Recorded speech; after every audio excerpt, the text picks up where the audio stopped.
Welcome everyone to Coaching in Session. My name is Michael Rearden, and I'll be your mindset coach today. And today we're going to be talking about dating, relationships, marriage. We're going to be going down the whole gambit and talking about from start to finish, how you start dating and how you finish dating, into the relationship aspect all the way to the marriage aspect. And then talking about the idea, how do you stay married? Because with the divorce rates and basically 1 in 2 marriages are going to fail. Are you going to be one of those marriages? And I don't want you to be one of those marriages, because if you are, it could ruin your whole entire life. I know there's going to be men who have lost a good portion of their businesses, of their livelihood, and they have lost so much because someone wasn't happy with them, or someone didn't feel fulfilled in the relationship, or there was something missing. But there's a way that we can get around all of that hardship, all of that, I guess you can say, sadness because of the distrust or the betrayal that happened in that marriage. Because marriage is no longer for better or for worse. It's for as long as things are better, then things are going to be okay. But sometimes things are not going to be okay. Sometimes there are going to be things that are broken that needs to be fixed. And many people are so quick to throw away broken things. How can we start to fix our relationships? How can we start to have meaningful relationships? How can we start to trust our relationships rather than find something in our relationship to give us the idea of we need to have an exit plan, an exit strategy? And with our culture today, an exit strategy is always essential. Well, I need to make sure that I'm able to do everything myself. I have to make sure I'm independent.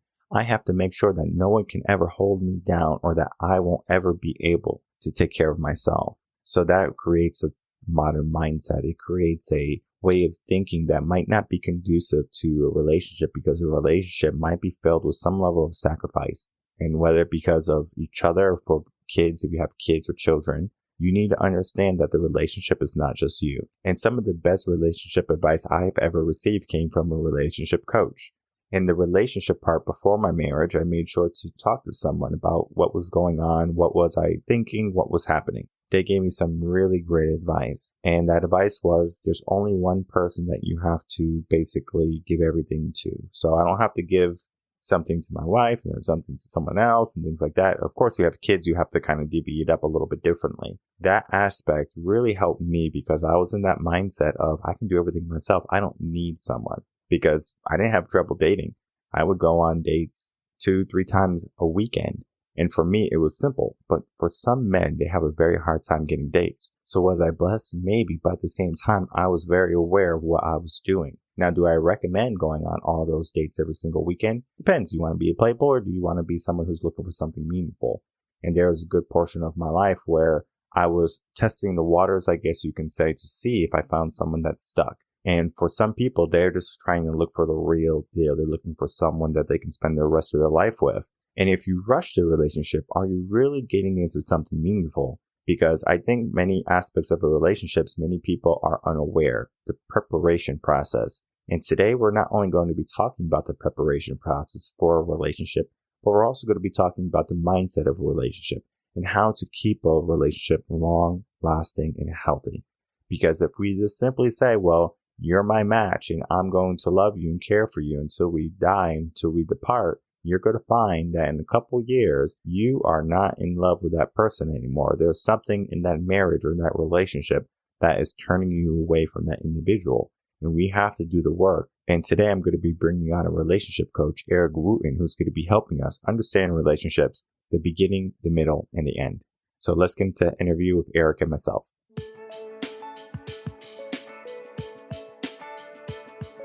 Welcome, Eric Wooten, to Coaching in Session. How are you doing today? Good, man. How you doing? I'm doing well. Thank you so much for coming on. So today I have you on as a relationship coach, and this is something that's going to be especially prominent right now because we're getting close to Valentine's Day, and we need to make sure that we have someone to squeeze, someone to cuddle, someone to be with, someone that we can call our own. I know the work that you do is not just simply helping people find relationships, but cultivating healthy, long-lasting relationships. And, without me kind of going into your whole history and backstory, please tell the world who you are and how you help. Sure. Yeah. Eric Wooten, as you said, I have, probably a couple decades at this point, working with couples and helping. I'm a licensed counselor. And a couple years ago, just in time for the pandemic, decided to launch my own relationship organization, Altered Marriage. And so, help dating couples or dating individuals navigate the dating landscape today. I do a lot of premarital counseling and work a lot with married couples, offering classes, membership community, weekend retreats, you name it, to help people develop strong relationships. Well, let's start to break down the idea of a relationship, because I think so many people have a misunderstanding of what a relationship is, because we have our dating apps and we can go on Tinder, we can go on Bumble, we can talk to all these different people, and we can go on 1 date, 2 dates, and then we ghost someone, right? So dating is very easy nowadays versus when I was younger, you would have to go out to the mall, find someone you enjoyed, and then you would cultivate that relationship. But now it's just a simple swipe. I'm going to swipe right because I like you. I'm going to swipe left because I don't like you, right? It's starting to affect how people look at relationships. Relationships are easy. They can be easily thrown away. So I want to talk about that idea with the younger generation first. Yeah, I would agree. I would agree. It's easy. I'd almost say it's easy and more difficult, right? It's easy to locate somebody these days, right? With social media apps. And, that may be a problem too, because we have too many options. And at some point, if you always maybe have a fear of settling down when you go, there might be something better, which, like you said, back in the day, I probably, if you wind back to 1930s, 40s, not that we want to go back there, but most people married somebody that lived within, 5-8 blocks of them because it was somebody you knew or somebody you ran the neighborhood with. And so, I think there's a benefit to being able to use technology to find people that you may never have run into. But at the same time, like you said, I think it can dehumanize it when you just flip it on a screen and swiping and picking and talking and being whoever you want to be. And the ability to create a fictitious profile of who you are and present that on the front makes it difficult for people. So I think there's easier aspects to it. But I also think it's become a lot more difficult because people don't know if they can trust what they see, don't know if they can trust what they hear. And sometimes it takes a little while to get to see them in person to verify these things. So yeah, I think it's easier in some sense and much more difficult, in another sense.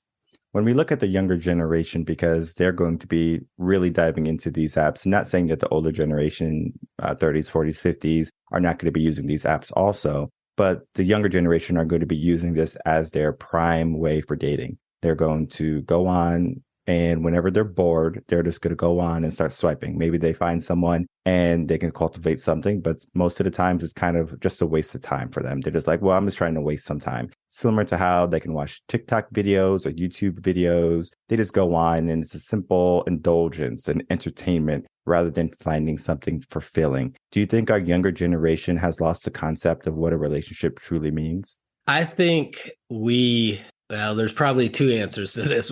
I'll come back to the second one. The first one is I think we've lost skills of relationship, right? What I'm hearing, in fact, I had a date. I've got a singles community. I did a dating class, and then we created a little community where we get together once a month and they have interactions. And so we had our kind of Christmas Zoom call not too long ago. And so we were talking about that. And a lot of the women are frustrated because they feel like the guy's got nothing to say. Their comments were, I'm tired of hello, beautiful, good morning, beautiful. It's like, do you have anything else to bring to the table? And so, that's where I think we're noticing, the swiping and the, fit everything into, 150 words or less and all the abbreviations. And I think we've lost the ability to relate, interact, carry conversations, ask meaningful questions.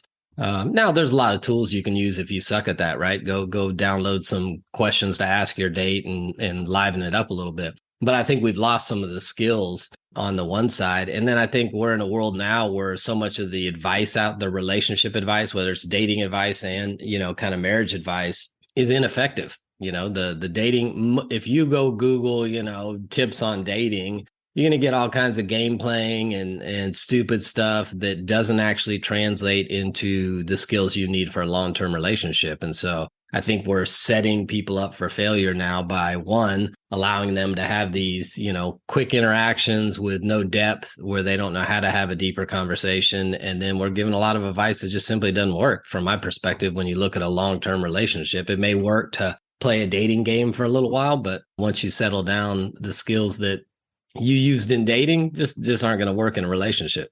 You brought up some interesting topics, right? The idea of we don't have the skills necessary to have a conversation, right? It stems from critical thinking, and it also stems from the ability to be cordial, right? To have a cordial conversation with someone. You and me, we probably can have a conversation, and most likely we're not going to be like, I hate you at the end of the conversation, right? The Sure. cordiality aspect of it.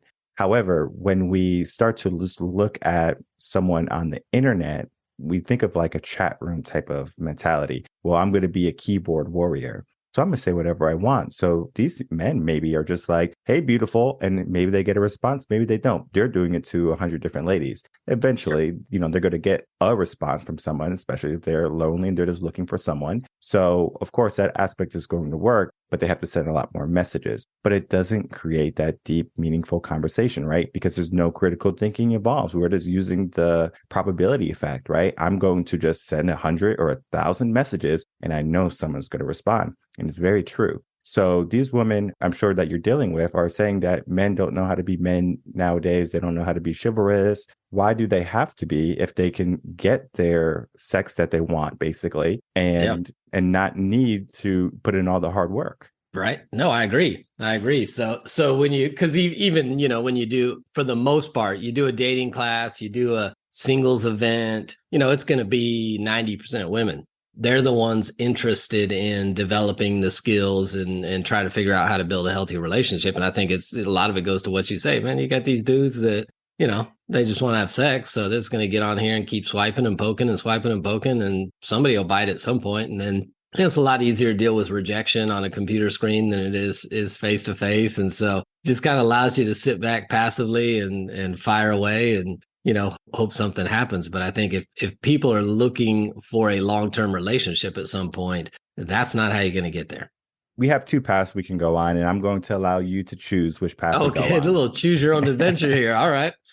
This is going to be great. So we can go into the idea of, okay, now how do we have those relationships? Or I guess we ask people, okay, well, if you want to find these healthy relationships, how do we do that? Or we can go down the path of, if we're looking for a type of individual, for example, a woman is looking for a manly man who's going to respect her and do all of those things, where would she look? So we have two options.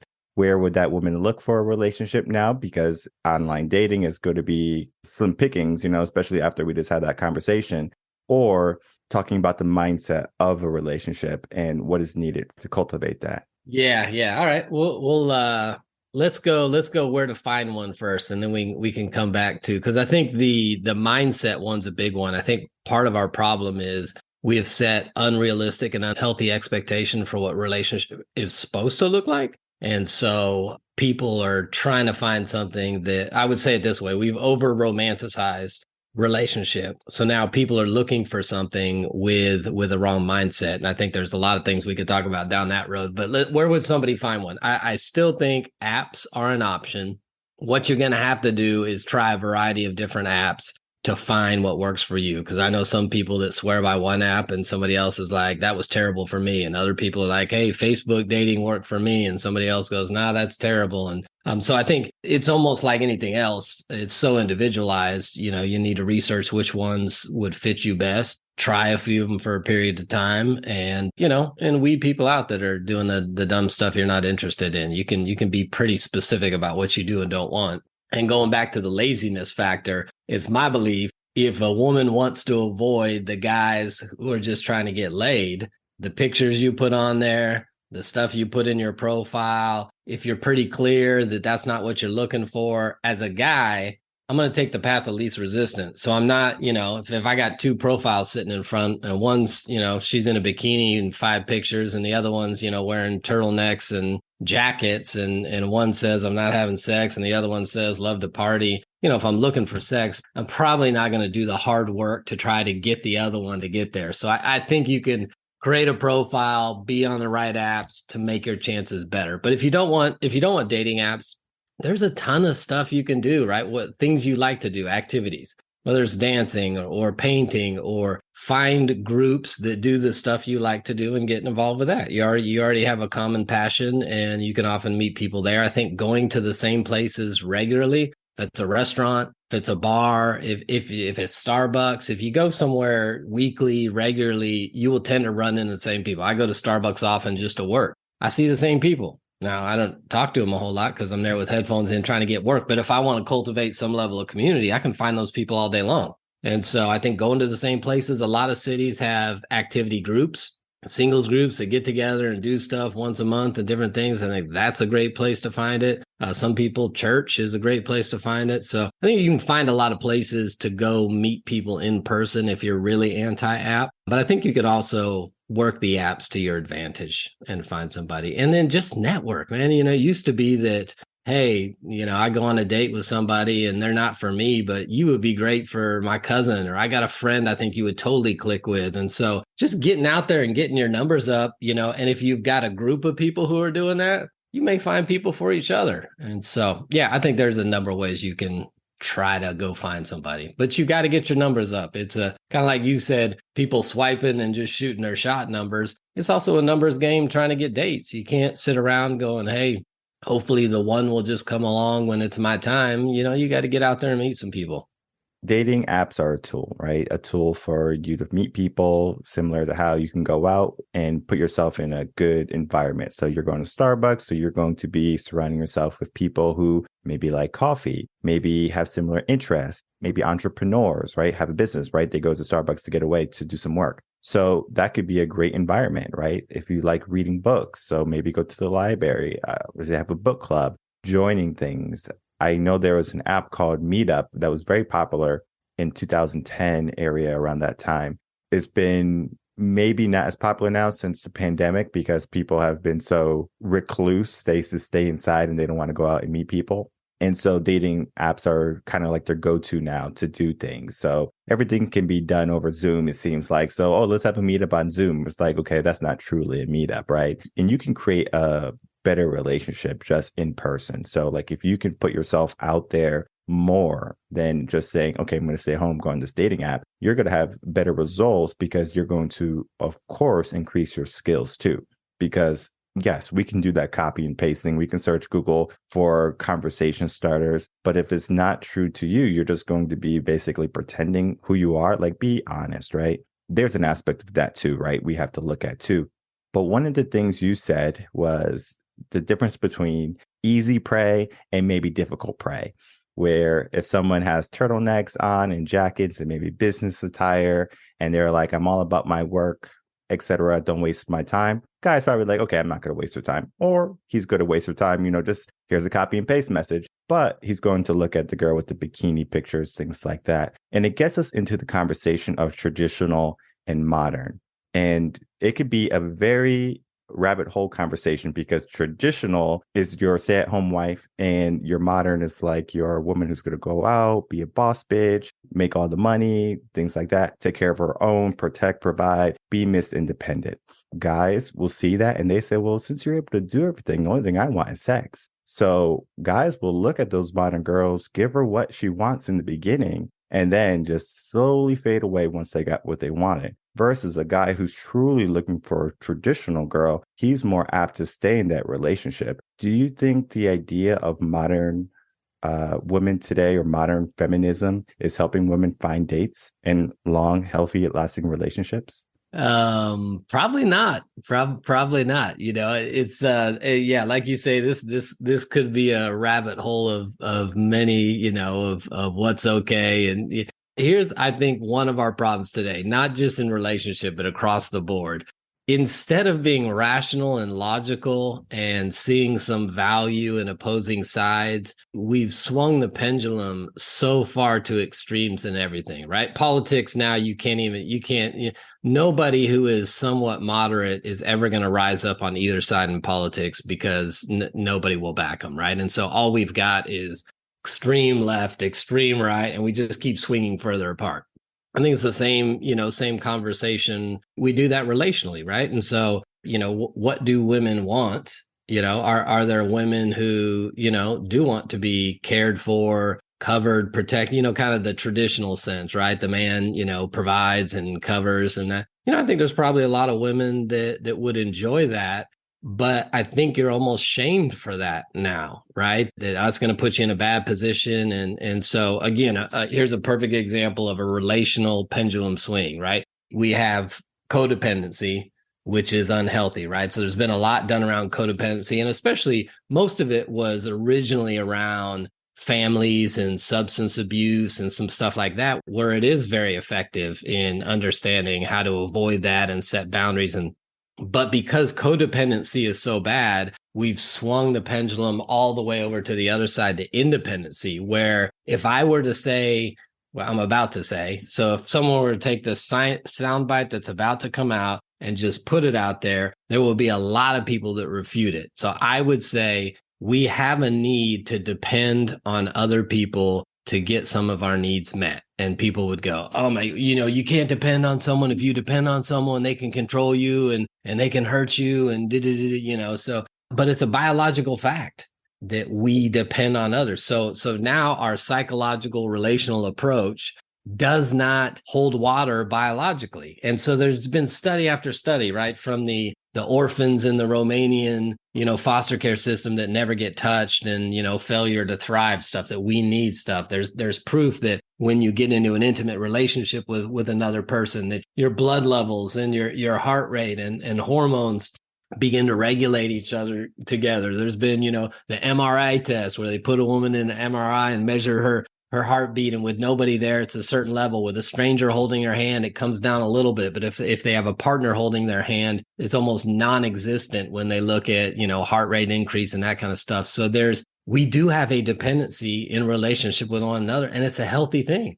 It's good for us. And so I think this whole independence, right? Some of it is born out of pain. I was dependent on the man, and, the man did me wrong and left me. And now I'm sitting out here with, no work skills, and I can't take care of myself. And so I think born out of pain, there's I'm going to be independent. You get those personal oaths of, I'm never going to have to depend on a man. I'm not going to need anybody in my life. And then you also see generations where grandma and mama raised you and we didn't need men. And I've counseled, a lot of women who have even said that. My grandma and mom raised me and told me you don't need a man for nothing but love. So if he's not loving you, get rid of him. And I think all of that message is breeding so much independence that a lot of people are having a hard time to find a relationship, because we view depending on another person on any level as bad, as putting you in a vulnerable position, when it's actually healthy. It's necessary for us. And if you're wise in who you select and you're getting to know people and, you're avoiding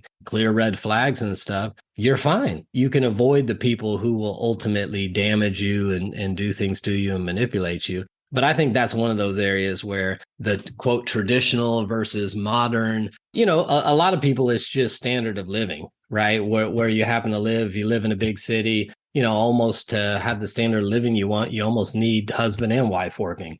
So some of it's standard of living. I get that. But I think some of it has swung into I'm not going to depend on anybody for anything. I'm going to make my own. And when you create that level of independence, one, it's hard to give it up.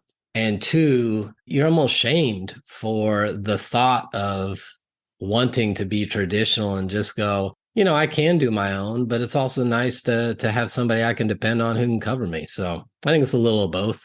Yeah, I definitely agree. It's like the mindset of, if it's broken, just change it. So we look at a relationship that's not working out. Well, I'm not going to even bother. So let's get a divorce. And if we look at the divorce rate, 70% of divorces here in the West are going to be initiated by women. Why is that, right? Because they're so quick to understand, well, my emotions are not being met. And of course, I'm not saying that there's not red flags there, right? I'm not saying that he's not supporting you. Maybe he could be abusive. He could have bad habits, alcohol, drugs, things like that, right? Addictive things that are not good for the relationships.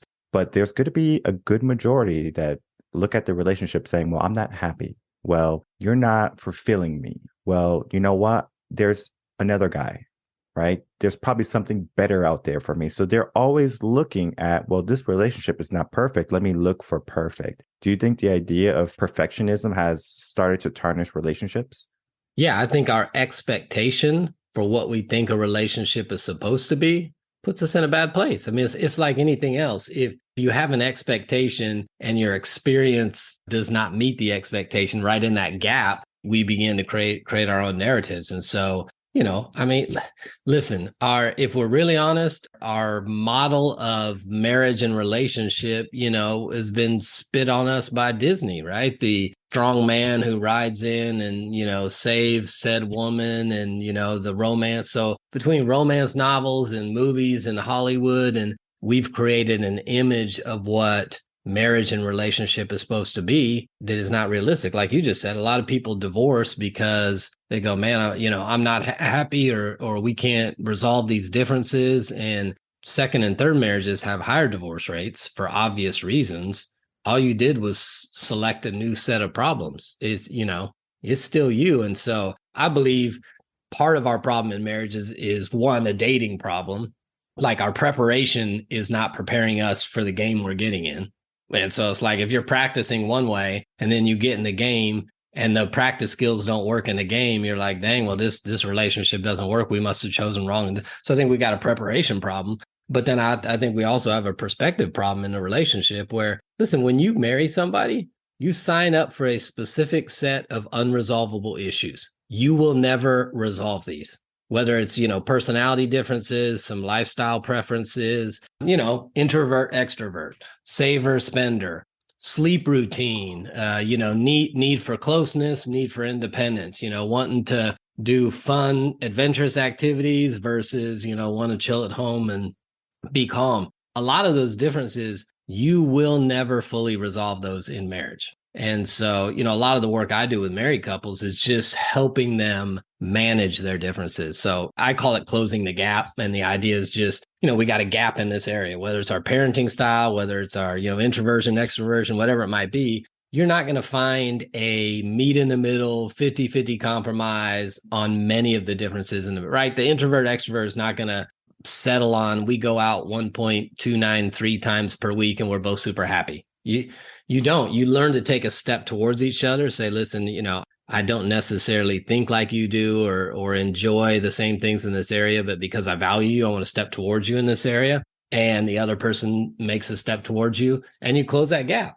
You're not going to meet in the middle, probably never will meet in the middle and find a 50-50 compromise. But if you step towards each other, the gap becomes smaller. The conflict that can occur in that gap becomes smaller. And so for a lot of people, they're like, man, this sucks. Let me go find somebody else. You'll definitely, usually the second time, pick a different set of problems because you already know these ones don't work for me, but you're still getting a new set of unresolvable issues in this new marriage that you're going to have to learn to navigate. And so I just think we've set ourselves up for failure by creating an image of what we think it's supposed to be. And then when we get in marriage and our experience is different, our conclusion is, dang, pick the wrong person. We can never make this work. Let me go ahead and get out. And that's everything. Chemistry, right? We believe that talking and dating and sex and everything inside of marriage that we think should be there should just happen organically and naturally and spontaneously if we're in a happy relationship. And the reality is it's not about chemistry. It's about intentionality, right? If we believe sex is important to the relationship and it's not happening regularly, then we need to schedule it. And some people go, if you got to schedule it, then you must not care about each other.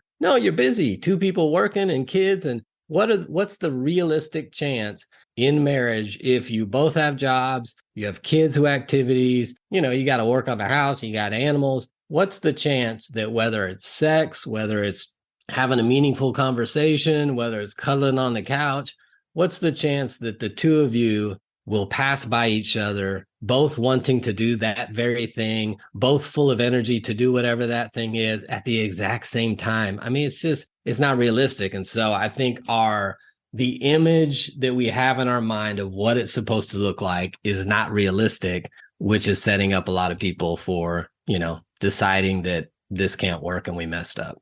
Yeah. And we do have that perception of what a relationship is just from watching our sitcoms, Disney, as you said. Everything is perfect in those things, in those videos. And then even in 3/4 of the way in the movie, something happens, but they get back together, notebook, so there's always that fix at the end, but there's a hurdle. And I think people just see the happiness at the end. So they're like, I should have this, not the in-between stuff. So if you argue, if you're having financial troubles, instead of supporting each other, you see the person as, okay, well, you're the culprit. You're the reason why we're in this situation. So I need to get rid of you. I need to get rid of this idea that I have given to myself that, okay, this is not going to work. And a lot of people have that, right? They have the idea of, okay, well, if a person is like this, a red flag. If a person does this, red flag, right? So it's like they give themselves so many red flags where that can happen in the stint of a marriage, even a relationship, where a person might be starting a business and then they go in financial woes, right? Belly up, right? They have to go bankrupt. Well, maybe that person is going to have a previous marriage or something like that, the spouse, and they're going to say, well, my previous spouse, they had money issues and it wasn't good. So I'm going to abandon ship, right? So people are quick to leave because something is not perfect. But a relationship is going to be far from perfect. And there's going to be days when you want to wring each other's necks, but you have to understand what is the big purpose for this marriage, for the relationship. And I think people, they just don't give themselves a purpose for the relationship. And from there, they're just like, well, I'm just going through this relationship because I'm thinking a relationship should make me happy. It should bring some type of fulfillment, and we should be working on a common goal. When that person is not responsible for your happiness, they're not responsible for your fulfillment, and your goals are your own goals. Now, you can have common goals, right? So, for example, let's say you want to go on vacation together to Europe, plan it, right? If you want to maybe buy a house together, plan it, right? It's just not something that you simply say, well, I want to buy a house, and you just leave your partner out of it, right? You have to have an understanding of what are you working for together and what are you looking for separate. And so many people, I think they just kind of look at, well, my partner's not giving me what I want. And that's where it really begins. And I think you said something really great where we lack the preparation skills in our dating. And then we lack the preparation skills in our relationships for marriage. What would be some ideal preparation skills to learn in those three phases, in your dating phase, in your relationship phase, and then in your marriage phase, to help someone be successful in those three areas? Yeah, I think dating, first of all, you got to be healthy, right? One of the issues in a lot of marriages is individuals have not done the work of getting as healthy as they can personally. And so if I've got some past childhood or relationship wounds and trauma I've never dealt with, it's going to prevent me from relating in a marriage in a healthy way, right? I'm going to, if I've got abandonment, rejection issues, I'm going to be highly defensive anytime my spouse suggests even anything critical that may be accurate. I'm not going to receive that feedback because, I live from a place of rejection. And so I think, individually dating, you got to be healthy. We're never all the way there, right? So hear me in that. It's not like there's some level of healthy perfection where I'm ready to date. But you got to be actively working on your stuff. If there's baggage from the past you need to deal with, if there's stuff that's impacting, your choices in relationships and how you relate and all that thing. So I think for dating people, the first step is get healthy. And then you're gonna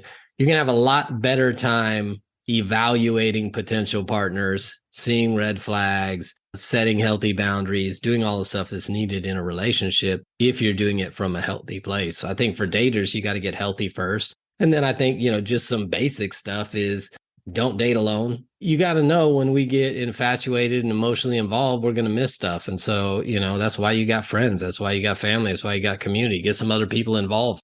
I see too often people kind of dating in isolation. They go find somebody and it's them and that person 24/7 and they don't have time for anybody else. And you're just going to flat out be willing to overlook stuff, or you're going to miss stuff when your emotions are wrapped up. So I think you need another set of eyes on it can also be helpful. And then, we could go through 177 red flags to watch out for, everything from the way they handle finances to the relationships they have in their life. But I think the other thing you got to know in dating is it takes a while to get to know somebody. And I know a lot of people that think, 1 month, 2 months in, oh man, they're so great.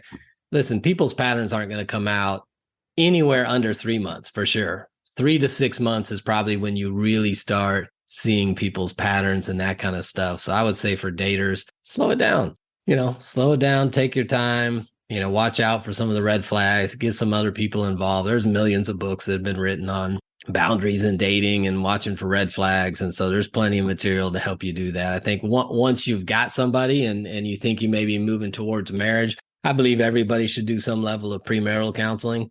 You don't need to be engaged with a wedding date. If you've been dating a while, do it then. It's a lot easier to break off of a relationship before you've got a ring and a date planned, and all that embarrassment of canceling that may come in. And so if you've been seriously dating somebody for, a while, 9 months, a year or something, you guys are like talking like this could go further, I would say go get some premarital counseling. Get somebody to help you, force you to ask questions and have conversations that you either don't know to have or don't want to have. And then the other thing for me is I'm thinking long-term for marriage.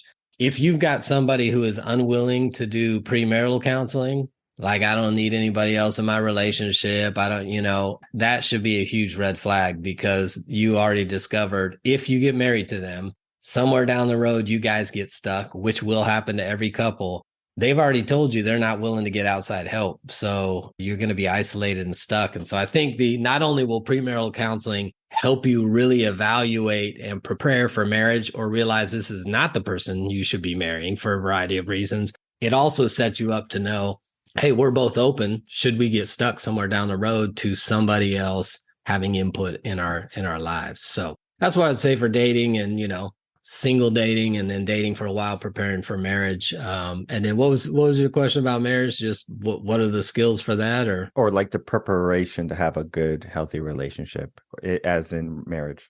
Yeah, for me, I think, not to oversimplify relationship, but for me, probably the three pillars I would say of like healthy, successful marriages. One would be community. Again, if you ever talk to me, you're going to hear community over. I believe couples need other couples around them who are also, invested in their marriage, who are trying to grow. We need that outside accountability. There's just going to be times. The reality is, there's going to be times when I don't want my wife holding me accountable because I don't feel like acting right. And if she doesn't have some other people that she can call me into account with, my community, she's going to be in a tough place, right? She's trying to get me to change behaviors and that are hurting the relationship. I'm not willing to. What does she do? For a lot of people, the answer is nothing. I think if you have community, you appeal to your community. And so there are going to be times we need outside support and accountability. And I think community is huge. I think intentionality, like I said before, is a key component of a healthy relationship.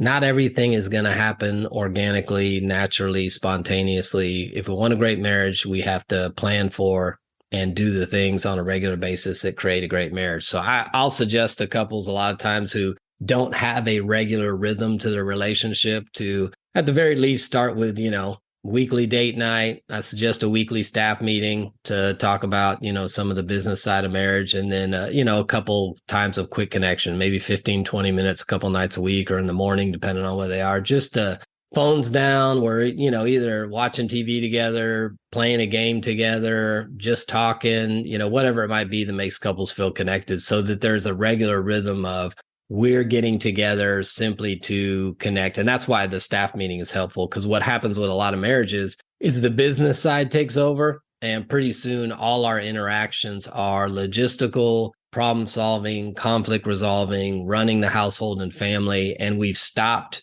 doing the things that we love to do when we're dating, which is just hang out and have fun and do some of that kind of stuff. So I think community, intentionality, and then the third leg for me is just personal responsibility.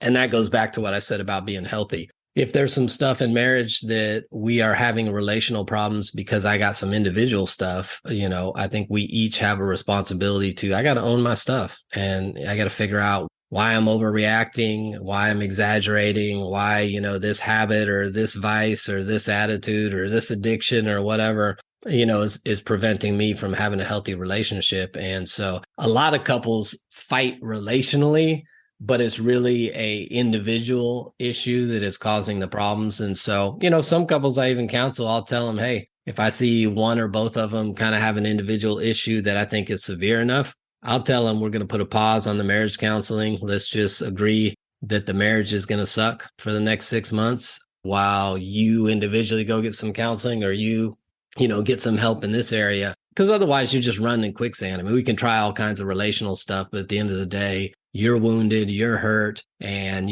if you're emotionally, or, for lack of a better metaphor, if you're emotionally or psychologically in a wheelchair and I'm asking you to get up and run with your spouse, it's not going to work real well. So let's get you healthy. Then when you're a little healthier, now let's come back and, try to work on some relational dynamics. So yeah, I would say community, intentionality, personal responsibility are three of the kind of key pillars that are important for healthy marriage. One of the things that someone made aware to me early this year, they said the 7 year itch. I never knew about the 7 year itch. And apparently he says about every 7 years, there's something that spouts up in a relationship or a marriage that is going to make or break the relationship. Do you think that is something that exists, or that's something that's fictitious? Yeah, really, the 7 year itch has traditionally been not every 7 years, but most marriages that fail do so in the first 7 years. And so that's kind of where that came from. The majority of divorces occur within the first 7 years. And so that's where the kind of 7 year itch is like, oh man, I don't know if we can make it. Conversely, if you read some research, what I just talked about, a couple finding their relationship rhythm, a lot of experts say it takes couples 8 to 12 years to find their relationship rhythm. And so you can see like the 7 year itch is like, man, we quit. We were almost there to find. Now, I don't think if you're willing to get some counseling, just invest in your marriage, whether it's taking marriage classes regularly. Again, I think part of our rhythm has got to be investing in our relationship, right? I think couples should do a marriage class once a year, have a counselor that they see more regularly when they're stuck, and, maybe quarterly or twice a year for check-ins when things are good. I think, 4-day weekend retreats or intensives. There should be a rhythm of that kind of stuff. But I think if you're willing to do some of those, you can find a rhythm for your relationship way quicker than 8 years. And it's really about identifying what is important for the two of you to feel connected. And that's where stuff like love languages and top emotional needs and all those things come in, to understand, how does my spouse experience love so I can do those specific things? Because a lot of times we feel like we're putting in effort, but our spouse is looking at us like we don't do anything for them, which is even more frustrating, because like here's a list of things I'm doing, and they're sitting over here saying you don't love me, and I'm like, well, I did these 10 things, but I'm doing the wrong things, right? And so part of it is learning your spouse and understanding what they need, and then creating that rhythm, that weekly rhythm, where it's like, hey, we do X together on Mondays, and a couple of nights a week after the kids are in bed, we do this, and on Sundays we do this. And I think if you establish a rhythm early on and stay with it, the intentionality just becomes, normal and a normal part of your rhythm. And I think you can avoid, quote, the 7 year itch, because we've created, because that, 7 years is the fun's worn off. You're usually in the child rearing stages, and research shows that traditionally marital satisfaction drops like 40 something percent with the birth of the first kid. That's the biggest hit to marriage satisfaction, is the birth of your first kid, because it's so consuming and the priorities switch. And, especially for the women, that tends to be, their focus. And so now the husband's sitting over here going, what about me? And then the wife feels like the husband doesn't care about the kid the way she does. And you start getting all that stuff. So that's part of, I think, the 7 year itch, is you get that huge dip for those who have kids and reality hits. So yeah, I think is it real? It's real that the majority of divorces occur within the first 7 years. That's real. Whether it's some magical number itch, probably not. I think if you establish a rhythm and know where you're going and what you're focused on, it becomes a non-factor. Yeah, I definitely agree with that. It's just one of those things where it's coincidence. 7 years, it seems like, all right, in 7 years, something's going to happen in your relationship and you have to get a divorce. Well, that's not necessarily the truth. Yeah. And you don't see a 14-year itch and a 21-year itch and a 28-year itch. So it's just, that's when many divorces happen. And there's a variety of reasons. Like I said, I think kids being one of the big reasons that causes the shift. But yeah, in a long-term relationship, my wife and I have been married 28 years. You're reinventing the relationship often, because what worked for us with no kids and both working didn't work for us with one kid, didn't work for us with 3 kids, didn't work for us with freaking teenagers, making the house crazy, isn't working for us now that 2 of the 3 are out of the house, right? And so you're constantly, having to reinvent and create new rhythms to keep the kind of relationship that you desire.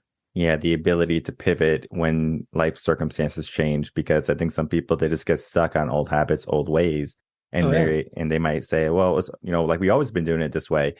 We always had date night on Friday. Why don't we have date night on Friday? Because, our kids have like football or basketball or Friday whatever night now. Football, right? yeah. So now it's like, okay, we can't do that anymore. How can we adjust? How can we pivot? So the rhythm does have to change. And I think that's so important to have that. And you said something really, really, really good, that people should do check-ins, even when things are going good. Because I think people wait until things are broken until they say, well, we have to go see a counselor, right? This is not working, versus everything is good, right? Let's go for a check-in. Because I think that's going to be more beneficial for the long term, similar to how you get an oil change for your car. Yeah, your car is not on the side of the road, but you're going to get an oil change. And it's not because the red light told you, or the orange light, or whatever color light you have in your car for the oil. Right. But that light right there is not simply saying, well, your car is broken. It's saying, hey, we need to do some maintenance. And I think having an understanding that your relationship needs to have some type of maintenance, some level of maintenance, whether it be, date nights a week or a month, family conversations, putting your phone away, right? So just understanding the little different dynamics. How can we create small pockets of moments in our life where we just have the meaningful communication? And communication is so essential for a relationship, because if you don't communicate with each other, then you're just going to communicate yourself. And you're like, I have all these problems and I'm just keeping them to myself, and I'm just making them bigger problems. Because I always say, if you tell yourself something long enough, it becomes your truth. So if you believe that your partner is not showing up, then you're going to believe it. They're not showing up, and there's nothing I can do, because I've been telling myself that they can't show up, or they're not showing up for 5 years. I never talked to my partner about it, but I've been telling it to myself. And eventually it comes to that point, that tipping point, where it's like, all right, I'm not happy. I'm leaving because this hasn't changed for 5 years, or something like that. So we do have to understand that there is some level of maintenance in a relationship that we have to understand. And even if your relationship is good, do some maintenance work, do some check-ins. And if your relationship is bad, don't wait until the house is burned down or until you got the divorce papers. I know there's a story of a man who, I guess the relationship wasn't going good, and the wife was saying, I'm not happy. And the guy's like, okay, well, why are you not happy? And then she says why she's not happy. And then he goes, okay, well, he's like, I'm going to make some changes. So he thinks he makes some changes, right? She comes back to him, I'm not happy. And then he's like, okay, well, why are you not happy now? Right. So he, makes some more changes, right? Are those changes really happening? I don't know. Right. But eventually he finally gets the divorce papers. And then he goes, whoa, what's happening here? Like, let's go see a counselor. Right. So he waited until the last moment, until it was like, all right, I got the divorce papers, versus listening to her at that moment when she was saying that she's not happy. Right. Taking that time out to understand what's really going on. Similar to how if you are in an environment, you want to check out your situation, situational awareness. So you look around, you're like, okay, cool. Everything is nice. Versus, okay, that, like everything is not good, but I'm still going to operate like it is good. So it's important, especially having like a coach like you to help people is very important. Yeah, I mean, obviously that's across the board, right? Whether it's our weight, finances, relationship, the longer you wait and the worse it gets, the more expensive and the harder it is to get out of that place, right? And so, especially in a relationship, I mean, just having an outside person in your relationship, one, it should be normal. There's just too many people who are, quote, private, who don't want anybody in their business. And, if you're dating and the person you're dating is private, leave. That's the biggest red flag for me. I mean, that's just they either don't want accountability or, are unwilling to let anybody speak in their life is dangerous. But just having a third party suggest something automatically neutralizes a conversation, right? If I come to my wife and say, hey, I want to talk about, our intimacy, there's going to be like immediate defensiveness, right? Like you're coming at me for something. If we go see a counselor and the counselor says, tell me about the intimacy, like it's already neutral. I'm just doing what the counselor told me. It's not like me attacking you. And so just having somebody else, whether it's a class or a retreat or a counselor, suggest that you two do something together, neutralizes the conversation. So there's just so much value in, having outside check-ins, counselors, a mentor couple, doing a class, anything that kind of forces you to, say, hey, let's take a look at this and let's talk about this, because it's our assignment. It now is not me versus you, but it's us trying to figure out this together. So I mean, we need that if you're trying to get fit, having a fitness coach is great. If you're trying to work on your finances, getting a financial coach, life coach, whatever it is, just having somebody else come alongside you is helpful in any arena of life.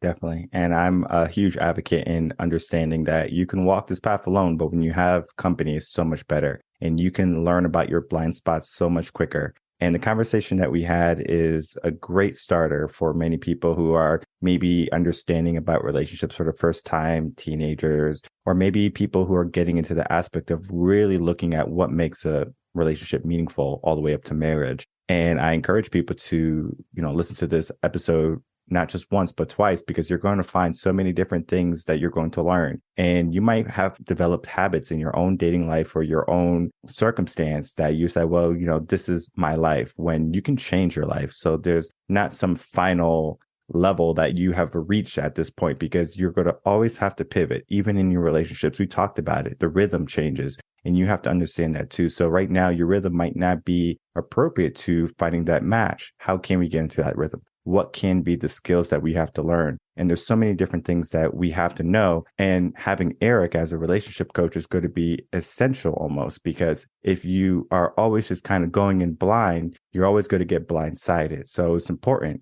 to have a coach on your side and to have someone in your corner rooting for you for your success all the way up to marriage. So if I can from you, Eric, please share with us any last words, and then please tell the audience how they can find you. Yeah, no, I wholeheartedly agree with what you said. I think no matter what arena of life we're in, we certainly don't know everything. So getting a coach or counselor or whatever it is alongside of you is key. So yeah, probably the easiest thing to do is just go to alteredmarriage.com, and that's spelled ALTARED, marriage.com. And so you'll see I got a YouTube channel called Relation Shots where I put out relationship videos all the time. I've got free resources on there. Consistently run marriage classes, dating classes, retreats. And so you name it. If there's any way that I can assist or be a part of somebody's relationship journey and help them get where they're trying to go, would love to do that. Perfect. And I will put all of your links in the description box below so people can easily find you. And whether you're in the beginning of your relationship or you're all the way into marriage, there's going to be a need for a relationship coach. There's going to be a need for someone to mitigate and to do the maintenance work in your relationship. So if you're struggling, don't wait. Take action today. I want to thank my guest, Eric Wooten, for coming on Coaching in Session. Great conversation today. Thanks, man. Thanks for having me. I would like to thank my guest, Eric Wooten, for coming on Coaching in Session. As you can see, he is a person who not only has a successful marriage, but someone who understands that marriage is not going to be one of those simple things where you just go into the court, sign a piece of paper, have a ceremony, and then you're going to live happily ever after. There's going to be so much work, and there's going to be so much pivots that you have to understand. And even in my marriage, just like on day one, it's kind of like, is this going to work? And it was always one of those things like, is this going to work? What had to happen was we had to do that self-work, because I couldn't fix her and she couldn't fix me. So we both had to do that fix, right? What was I lacking that needed to be there in the relationship? And what was she lacking that needed to be there in the relationship? Now, I'm not saying that she had more work than me, but having a healthy body and a healthy mind is going to be one of those first steps to really having a long, healthy relationship. Because if you think about it, if you're healthy, you have more energy. If you're healthy, you're probably more optimistic about things. The positivity in your mind is going to be there. Versus if you just simply say, well, things are okay, or you're giving yourself a lie that you're telling yourself, you're going to find yourself lying to yourself in your marriage. Well, I'm not happy, or I'm not satisfied. Well, the reason why you're not happy or you're not satisfied is because you have to look at yourself. And we had to learn that in our relationship, where I'm not in charge of her happiness. I'm not in charge of her fulfillment. I'm not in charge of finding her purpose. That's her. And vice versa. I have to do me. And of course, we have a system where we are going to meet for dates. We talk about finances. We talk about just general relationship, right? We have a family life coaching session or family mindset coaching session every single month. And it's just a conversation. We just talk about, we just unpack. And it's not, I'm pointing a finger at you. I'm just kind of giving you an update. And it might not happen every month at the same time because circumstances happen. I might be working. I might be busy. She might be working. She might be busy. Just because we're busy doesn't mean that we don't make time for each other, because we have to understand that the relationship can't be torn apart because we have a kid, because we missed a date night.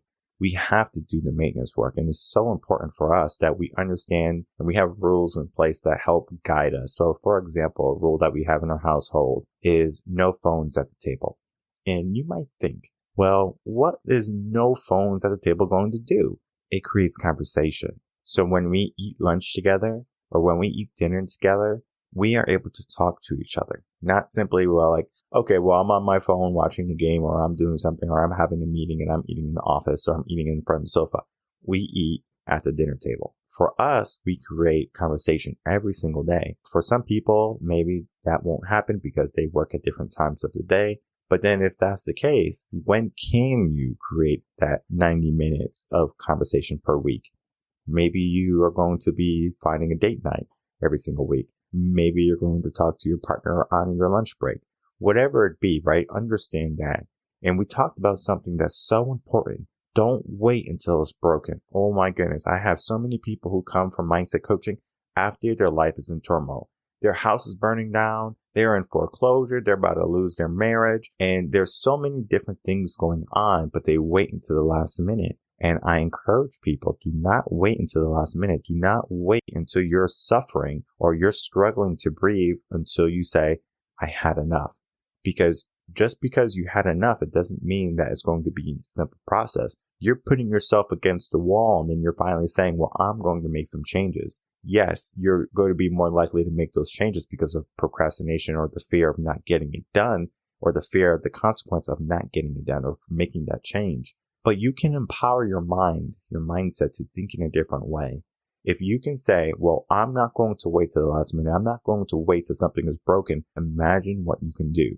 And if we look at this, the idea of the successful people in the world and the people who are struggling or the people who are barely trying to get by, the difference is, do they do what is necessary each and every day for their growth, for their success, for their happiness? Many people, they wait until things are broken or they focus on only the things that are happening right now versus looking at the future too. Not saying not to live in the moment and to always be thinking about the future, but understand the moment and understand if you have to make some changes. So if you're in a relationship right now, or if you're in the dating market, especially since this is going to be around Valentine's Day, you're going to want to make sure you have a relationship coach who's going to be helping you. And whether you see Eric for relationship advice or you see myself for mindset coaching, you're going to find that you're going to be getting yourself into a better mindset, a better way of thinking for this year. From starting a relationship to starting a business to starting your dream life, all of it's going to be dependent on how you're going to operate each and every single day. So learn the preparation process, then begin to stick to the plan that you set for yourself, and understand that if something is broken, it doesn't mean you have to throw it away. Learn how to fix anything that might be broken or out of order, because just because it's broken doesn't mean it's inoperable. We can get anything back in order, even our own life and even our mindset. My name is Michael Rearden. I'm a mindset coach. If you have any questions, you can email me coachinginsession@gmail.com. And I will see everyone on the next episode of Coaching in Session. Until then, everyone, take care.